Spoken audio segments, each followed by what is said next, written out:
Hi friends எல்லோரும் எப்படி இருக்கீங்க? நாங்கள் ரொம்ப நல்லா இருக்கோம். என்னடா இது நான் மட்டும் வீடியோவில் இருக்குன்னு பார்க்காதீங்க. குணா வந்து பார்த்திங்கன்னா கடைக்கு போயிருக்காங்க. குணாவோட பர்த்டே இன்னும் 2 days இருக்குது. அதனால் வந்து பார்த்திங்கன்னா குணாவை பயங்கரமாக பர்த்டே அன்றைக்கி சர்ப்ரைஸ் பண்ணணும். அதனால் என்ன பண்ண போகிறேன்னா, குணாவோடைய ரொம்ப நாள் ஆசை தான் இன்றைக்கி நிறைவேற்ற போகிறோம். என்னென்னு வந்து பார்த்திங்கன்னா, கஷ்டப்படுறவங்களுக்கு சாப்பாடு போடணும், நம்ம கையில் சாப்பாடு போடணும் தீனா அப்படின்னு சொல்லிட்டு ரொம்ப நாளாக என்கிட்ட சொல்லிகிட்டே இருந்தான். அதனால பாப்பாவை வச்சுட்டு எங்கேயும் போக முடியல. இன்றைக்கி வந்து என்ன பண்ண போகிறோன்னா, இன்றைக்கி இல்லை நாளைக்கு வியாழக்கிழமை. ஏன் வியாழக்கிழமை செய்கிறேன்னு பார்த்தீங்கன்னா, நம்ம நான்வெஜ் செய்ய போகிறோம். சரி, நிறைய பேர் வெள்ளிக்கிழமை கோயிலுக்கு போவாங்க. ஸோ அதனால் வேணாம். வியாழக்கிழமை நம்ம நான்வெஜ் செய்ய போகிறோம். என்னென்னு வந்து பார்த்திங்கன்னா, chicken biryani 7 kg chicken biryani செய்ய போகிறோம். செஞ்சு எல்லாருக்கும் நம்ம கொடுக்க போகிறோம். அது வந்து பார்த்திங்கன்னா குணாகிட்ட வந்து ஒரு வீடியோ ஷூட் பண்ணி எடுத்துகிட்டு போய்ட்டு காமிப்போம். அது ரியாக்ஷன் எப்படி இருக்குன்னு பார்ப்போம். ஏன்னா ரொம்ப நாளாக ஆசை இல்லை. ஸோ ரியாக்ஷன் கண்டிப்பாக இருக்கும். நினச்சி பார்த்துருக்க மாட்டான்னு நினைக்கிறேன். ஸோ அந்த ரியாக்ஷன் எப்படி இருக்குன்னு சொல்லிட்டு நானும் பார்க்குறேன், நீங்களும் வீடியோவில் பாருங்கள். வாங்க வீடியோக்குள்ளே. ஸோ நாளைக்கு வந்து பார்த்திங்கன்னா போயிட்டு எப்படி பண்ண போகிறேன்னு தெரியல. ஸோ சிக்கன் பிரியாணி நல்லா வந்துன்னு சொல்லிட்டு கடவுள்கிட்ட நான் வேண்டிக்கிறேன். ஸோ நீங்களும் பாருங்கள். ஸோ டுமாரோ சிக்கன் பிரியாணி செய்ய போகிறோம். வாங்க போகலாம் ஃப்ரெண்ட்ஸ். ஸோ வந்து வெங்காயம்லாம் வெட்டி ரெடி பண்ணி வச்சிட்டோம். இப்போ தக்காளி ரெடி பண்ணி வரோம். ஹெல்ப்புக்கு வந்து அண்ணன் வந்து 2 பேர் இருக்கிறாங்க. அப்புறம் தம்பிங்களாம் இருக்கிறாங்க. ஒரே ஆளே பண்ண முடியாது, ரொம்ப கஷ்டம். ஏன்னா டைம் வந்து பார்த்தோன்னா டைம் அதிகமாகிடுச்சு. இப்போது டைம் வந்து மணி 12 ஆயிடுச்சு. அப்புறம் ரெடி பண்ணணும், டப்புன்னு ரெடி பண்ணணும். ஒருத்தவங்க அடுப்பு ரெடி பண்ணே இருக்காங்க. அதுலேயே இதெல்லாம் ரெடி பண்ணி வச்சுருவோம். ஃப்ரெண்ட்ஸ், நம்ம வந்து பார்த்திங்கன்னா பிரியாணி அது ஒரு பாதி ரெடி பண்ணிட்டேன். இப்போ முக்கால்வாசி பார்த்திங்கன்னா தம்மில் தான் இப்போ பிரியாணி நம்ம போட்டால் தான் இப்போ பிரியாணியே ரெடி. டைம் வந்து ஆகினே இருக்குது. அதனால் 2 அடுப்பு வச்சுட்டோம், டைம் அதிகமாகிடுச்சுட்டு. இதில் வந்து பார்த்திங்கன்னா ஒலை வந்து கொச்சிட்டே இருக்குது. ஒலை கொச்சிட்டு மசாலா கொச்சிட்ருக்கு. கரண்டுன்னா ஆள் வெட்டிக்கிட்டு போகணும். இதில் மசாலா கொச்சிட்ருக்கு. மசாலா கொச்சிச்சாவே சிக்கனை கழுவி போட்டு அரிசி எடுத்து போட்டு வந்து தம் வச்சுக்கணும். பிரியாணி ரெடி.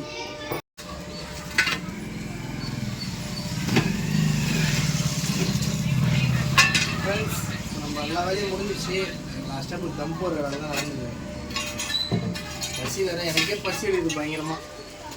தம் போட்டு அதெல்லாம் 20 நிமிஷம் கழிச்சு எடுத்து அப்படியே சாப்பிட வேண்டியதான்.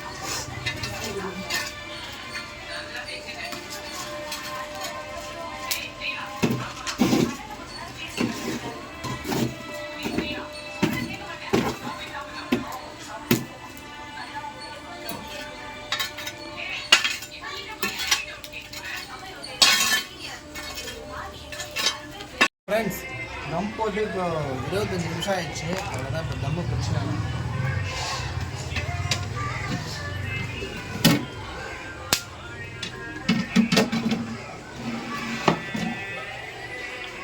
கொஞ்சம் கொண்டாந்து வச்சுருவோம்.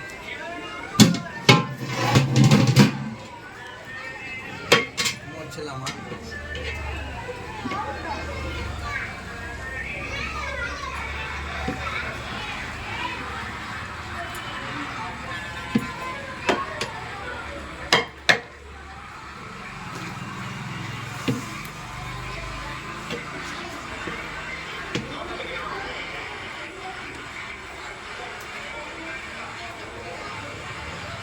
நல்லா பல அப்படியே ஸ்மூத்தாக இருந்துருக்கு.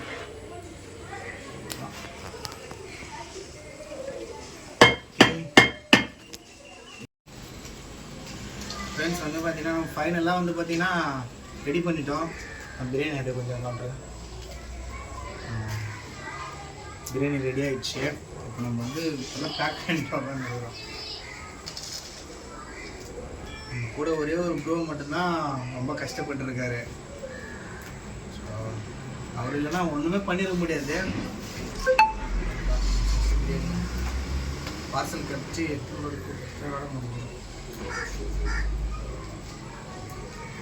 ஃபஸ்ட் டைம் இந்த பார்சல்லாம் போடுறல எனக்கு ரொம்ப ஒரு கஷ்டமாக இருக்குது. போட முடியல. பார்சல் எப்படி போடுறதுன்னு தெரியல. தெரிஞ்ச அளவுக்கு போட்டிருக்கேன்.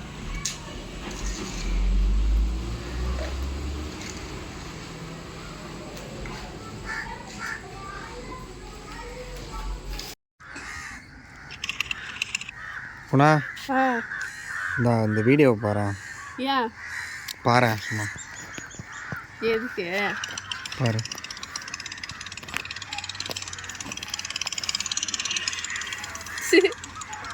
என்னது இது எல்லாரும் கொடுத்துன்னு இருக்க? சாப்பாடா? இது எப்போ பண்ண?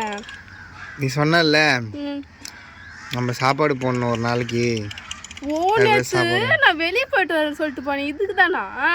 பிரியாணி நைட்டு சாப்பிட்டியே, அந்த பிரியாணி நீயா செஞ்ச? ஐயோ என்னது நான்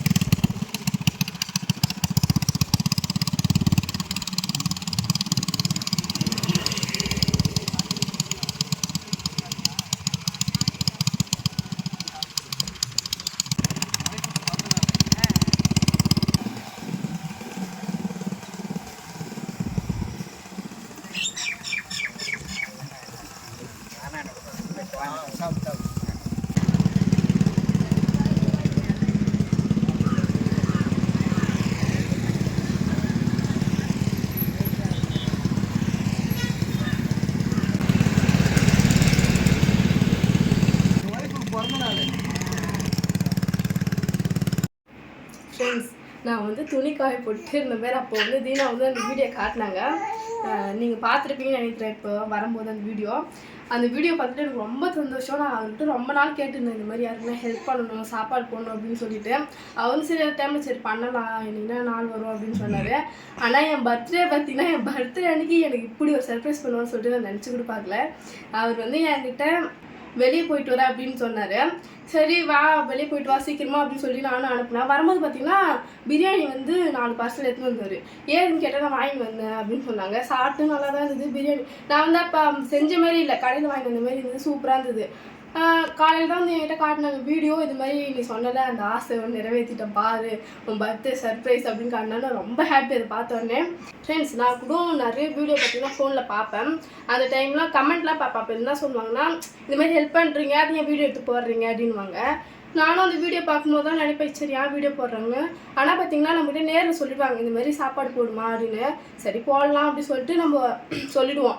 ஆனால் அது வீடியோவில் பார்க்கும்போது, அது வந்து இல்லாதவங்களுக்கு அது கொடுக்கும்போது, அதை வாங்கும்போது அவங்க முகத்தில் ஒரு சிரிப்பு இருக்குது. ஐயோ அதை பார்க்கும்போது அவ்வளோ சந்தோஷமாக இருக்கும், நம்ம மனசே நிறைஞ்ச மாரி இருக்கும். அதுதான் நம்மக்கிட்ட நேரில் காட்டுறாங்க.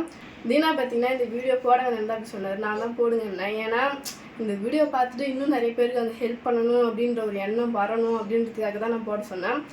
அவரும் பார்த்தீங்கன்னா சரி போடுறேன்னு சொல்லிட்டாரு. ஃப்ரெண்ட்ஸ், எனக்கு ரொம்ப சந்தோஷமாக இருக்குது. தீனாக்கு தான் தேங்க்யூ சொல்லணும். எனக்கு பர்த்டே இது மறக்க முடியாத ஒரு கிஃப்ட்டு சர்ப்ரைஸ் அப்படின்னு சொல்லலாம். தேங்க்யூ தீனா. பர்த்டே உனக்கு நாளைக்கு தான் இப்பயே சர்ப்ரைஸ் பண்ணிட்டேன். ஒரு ஆசை நிறைவேறிச்சுப்பா. ஃபஸ்ட்டு வந்து நம்ம லவ் பண்ணும்போது வந்து உனக்கு என்ன சர்ப்ரைஸ் பண்ண ஞாபகம் இருக்கா? என்ன சர்ப்ரைஸ் பண்ண? அப்படியே இங்க பாரு, இந்த கையை பாரு கொஞ்சம். ஆமா டாட்டூ போட்டேன். என் போட்டோ இத போய் மறக்கலாமா? மறந்துட்டேன். என் போட்டோ பார்த்தீங்கன்னா கையில டாட்டூ போட்டுருப்பாரு. இங்க பாருங்க, மறக்க முடியாத சர்ப்ரைஸ். இது மாதிரி நான் பார்த்தீங்கன்னா எதனா வாங்கி கொடுப்பேன், எங்கன்னா தொலைச்சிட்டு வந்துடுவாரு. அவர் பார்த்தீங்கன்னா எனக்கு மறக்க முடியாம எப்பவுமே எனக்கு மறக்க முடியாத ஒரு சர்ப்ரைஸ் தான் அவர் கொடுப்பாரு. ஃப்ரெண்ட்ஸ், எல்லாரும் பார்த்துருப்பீங்க, குட்டி பாப்பா கத்திரிக்காய் கேட்டாங்க பண்ண குணாவோட வந்து அந்த ஃபேஸில் ரியாக்ஷன் பார்த்துருப்பீங்க. அவங்களால எதிர்பார்க்கவே இல்லை. அதனால தான் அவளுக்கு ரியாக்ஷன் ஏதோ சும்மா நினச்சி ஃபன் பண்ணுறேன்னு கேட்டான். இல்லை அப்படிலாம் இல்லை, உண்மையாகவே நான் வந்து நான் நம்பவே இல்லை. அதை பார்த்துட்டு அப்புறம் தான் அவன் நம்பினாலே. ஒரு நாள் பூரா நல்ல ஹார்ட் ஒர்க் பண்ணனிய பாவம், பிரியாணி செஞ்சுட்டு கொடுத்துட்டு எனக்கு ரொம்ப கஷ்டம். எனக்கு நிறைய பேருக்கு ஹெல்ப் பண்ணணும் ஒரு மைண்ட் இருக்கு. ஸோ என்ன இருந்தாலும் நம்மளால கொஞ்சம் முடியாது. ஸோ இன்னும் ஹெல்ப் பண்ணணும்னு நினைக்கிறேன். சரி பார்ப்போம். அதேமாதிரி வந்து பார்த்தீங்கன்னா இந்த ரியாக்ஷன் வந்து குணா எப்படி ரியாக்ஷன் பண்ணால் பார்த்துருப்பீங்க. அவ்வளோதான் ஃப்ரெண்ட்ஸ். இந்த வீடியோ பிடிச்சிருந்தா லைக் பண்ணுங்கள், ஷேர் பண்ணுங்கள், கமெண்ட் பண்ணுங்கள், மறக்காமல் நம்ம சேனலை சப்ஸ்கிரைப் பண்ணிடுங்க. நீங்களும் ஃப்ரெண்ட்ஸ் கஷ்டப்படுறவங்களும் இந்தமாரி நல்லா உங்களால் முடிஞ்ச அளவுக்கு உதவி பண்ணுங்கள். வாழ்க்கையில் சந்தோஷமாக இருங்க. பாய்.